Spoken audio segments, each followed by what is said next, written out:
Nou, dit gedicht heet Lines Written by a Generation Now. Okay, bismillah. We are broken. A nation that once could be on the leading front of all that should. And in that blue flag with stars so even is carried pride of those who are portrayed as evil. Defenders of stretched land with red sand by way, home of the brave man where the land of the punt lay. The nation of poets and bards, you have been wronged, alas, from every inch you possess and all that's past. Your ship is slowly sinking, your SOS unheard by those who do not understand how passionately your existence is yearned. Your loud voice has been silenced, yet your inability to speak is what will make this generation shout for you, stand up tall for you at a peak. Hope shall only be gone when it's lost. Freedom shall only be conquered when it's hailed. You are our north, our south, our east, and our west. You are our glory, our pride, we carry it in our chest. It is upon us to turn your tragedy into triumph by rewriting your history. By every means necessary and how. Sincerely yours, Somali Next Generation, year now. suubin karaan ewadkooda waxba ma suubin Soomaaliya ma tagin halni ku soo wada koraan wixii telefishka loo soo daa Universal TV la yaqaan inta ana kam xasuubin karnaa waxaan wareerinina صح vind je niet dat ze gelijk hebben Somalische jongeren hebben geen geschiedenis van doen ze zijn lui om actie te ondernemen war af Soomaali ku hadla Afrindees maxaa u hadlaysaa ana ma waxaad leeyahay dadka oo ilmaha oo inta degan oo kale ku koreen oo kale si oo ifahmoon برجوجة تتكلمنيت ورمياد اللودين تاريخ دسو بنات SYL SYL music sort me out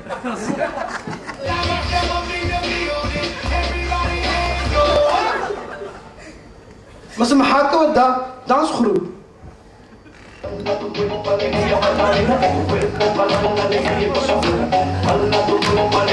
مايا waxay tahmay tusi kartaa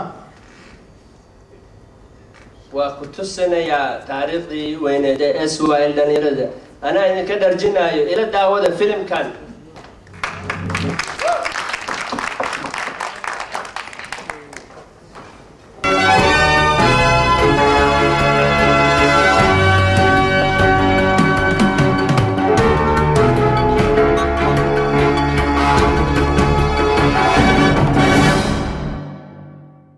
Goedenavond allemaal. Laat me kort wat vertellen over SYL. Wie is SYL? Vandaag staat namelijk in het teken van SYL. En SYL is geen dansgroep, geen muziekgroep. SYL staat voor Somali Youth League. Somali Youth League was op 15 mei in 1943, dus dat is ongeveer 68 jaar geleden, werd het gestart door 13 Somaalse jongeren. Deze jongeren kwamen uit verschillende regio's van Somalië. En ze kwamen uit verschillende leeftijdscategorieën. De jongste was bijvoorbeeld 16 jaar. En oudste was 33 jaar, dus dat geeft jullie een beeld van hoe gevarieerd de groep was. Deze 13 jongeren kwamen bij elkaar om samen over de toekomst van Somalië te praten. En belangrijker nog om ervoor te zorgen dat Somaliërs zelf hun toekomst mochten bepalen. Want in 1943 werd Somalië bezet door koloniale machten zoals Engeland, Italië, Frankrijk, Ethiopië. En het grondgebied van Somaliërs werd ook verdeeld over al deze landen. Somaliërs mochten in die tijd niet over hun toekomst praten, ze waren niet onafhankelijk en ze werden ook verdeeld over deze landen. Dus deze jongeren wilden ervoor zorgen dat Somaliërs onafhankelijk werden, dat Somaliërs vrij konden leven en dat Somaliërs vrij hun eigen toekomst mochten bepalen. Daarnaast wilden ze dat Somaliërs één werden, want de eenheid van Somaliërs stond voor hun heel centraal. Zij geloofden erin dat een Somaliër gelijk is aan een andere Somaliër, ook al leven ze duizenden kilometers van elkaar. Zo is het ook jullie bekend dat Somaliërs allemaal één taal hebben, één geloof, één cultuur, één geschiedenis. En ook qua uiterlijk zijn we één. We lijken allemaal op elkaar, dus we zijn in die zin broeders en zusters van elkaar. En SYL gebruikte juist deze krachtige boodschap om mensen te trekken en dat lukte ze ook in het eerste jaar. Na het eerste jaar konden ze al gelijk hele grote groepen mensen bereiken. Zo bereikten ze Somaliërs in Noord-Kenia, Somaliërs in Ethiopië, Somaliërs in Midden-Somalië, Zuid-Somalië, Noord-Somalië. Hun boodschap verspreidde zich razendsnel, omdat het een boodschap was die elke Somaliër kon begrijpen. Hun boodschap kwam neer op: wij Somaliërs zijn één, we hebben één taal, we hebben één cultuur, we hebben één geloof, we hebben één geschiedenis. En juist om die reden moeten wij één zijn, maar ook belangrijker nog om onafhankelijk te zijn van buitenlandse machten. Dus om zelf te beslissen hoe wij ons land gaan beheren, hoe wij met elkaar gaan samenleven. En dat is eigenlijk kort gezegd hun boodschap die ze na 1943 naar buiten brachten. En waardoor ze ook heel veel steun hadden gewonnen onder de mensen. En belangrijker nog, hun strijd was vreedzaam. Zij streden met de pen. Ze probeerden de mensen te overtuigen via gedichten, via literatuur, dus via verhalen te schrijven. En ook door politiek te lobbyen, bijeenkomsten te organiseren, demonstraties te houden. Dus de mensen overtuigen dat Somaliërs één zijn en dat Somaliërs zelf over hun toekomst moesten beslissen. Daarnaast gingen ze ook op een vreedzame manier met de Engelsen praten, met de Amerikanen praten, met de Italianen, Fransen. Om hun ook te overtuigen dat Somaliërs zelf in staat zijn om hun eigen leven te bepalen en ook hun toekomst zelf te bepalen. Dus dat niet Engeland of dat niet Amerika voor Somaliërs moest denken wat ze moesten doen en hoe ze moesten leven. En ook klaar zijn om hun eigen land te runnen. En in dat hebben ze ook heel veel respect gekregen van buitenlandse mogendheden. Omdat deze jongeren echt jong waren en ook al op die jonge leeftijd politiek heel bewust waren. Ze wisten wat ze wouden en ze gingen daar ook voor. En dat heeft ook heel veel respect opgeleverd vanuit het Somaalse volk. Want iedereen steunde hen op een gegeven moment. Ook al waren er wel kleine groeperingen die wilden dat de koloniale machten langer bleven in Somalië. Wat betekent SOL nou voor ons? Vandaag zijn we allemaal bij elkaar om SOL te herdenken. Maar wat betekent SOL voor ons nu? Het is leuk dat 13 jongeren in 1943 samen bij elkaar kwamen en een politieke partij hadden opgericht. Het is allemaal leuk, maar wat betekent dat voor ons nu? In deze situatie waarin we leven. De meeste van ons leven in het buitenland. In het land is er een 20-jarige oorlog bezig. En er lijkt geen einde aan te komen. Dus wat kan SOL ons nu bieden? En dat is een hele belangrijke vraag dat heel veel mensen zich afvragen. Want ze denken dat is allemaal geschiedenis. Daar hebben we niks aan. Maar ik geloof daar niet in. Ik denk dat SOL heel veel voor ons kan betekenen. Om te beginnen laat SOL ons zien dat het mogelijk is.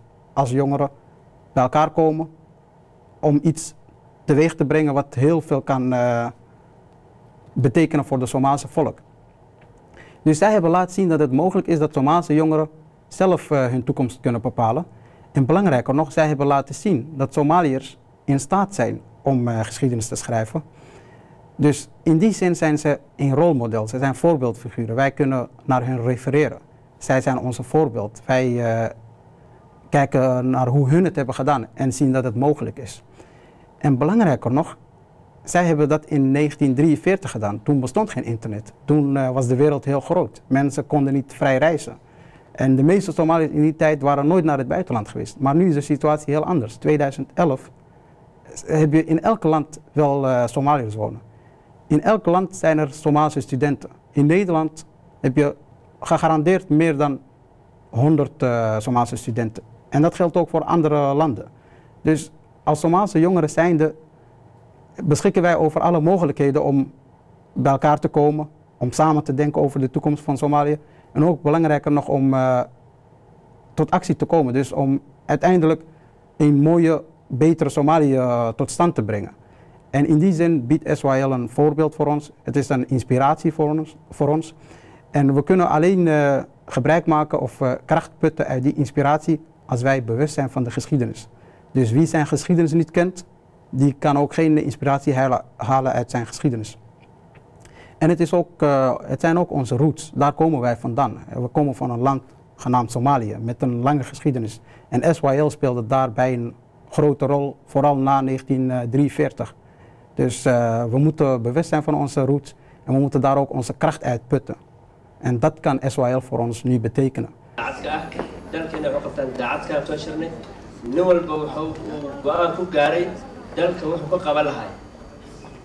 uu tari lahay hadday dhaqaalaha tahay hadday waxbarashada tahay hadday caafimaadka tahay hadday dalka horumarkiisa tahay ninba asaa sheegi doono wuxuu dadku u qaban lahay aniga waan iska bilaabay aniga dadka waxaan u qaban lahay ama dhalinyarada aan u qaban lahay diintaan bari lahay waxbarashadaan bari lahay agoontaan la taakuulay lahay aqoontaan ka dhisi lahay muxuu ahay iskuulaadkaan u furi lahay caafimaadkaan ka habeyn lahay dhalinyarada kale ayaa kusoo koobi doona maaragtay hal iyo mid dumarka Soomaaliya si fiican u caawiyo markaas waxaan rabaa dumarka Soomaaliya jooga inay education fiican soo wada bartaan kulli siday maadqabay u wada dhexgali karaan economiga iyo meel kasta si fiican u garab taagnaan karaan oo Soomaaliya meel wanaagsan ka dhigi karaan ani maxaa rabaa anita maxaa ka bartay masqab la kwerk maxaa rabaa Soomaalina eedo ina wax u furo dadka oo wax barteen ilmaha oo wax rabo ina bartoon dadka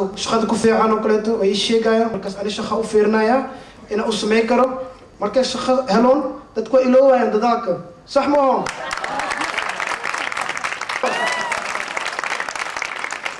sidoo kale waxaan rabnaa dhalinyarada oodan inta kulli maxay ahayd inay naga soo wada qayb galaan oo markaas Soomaaliya kulli wax wada taraan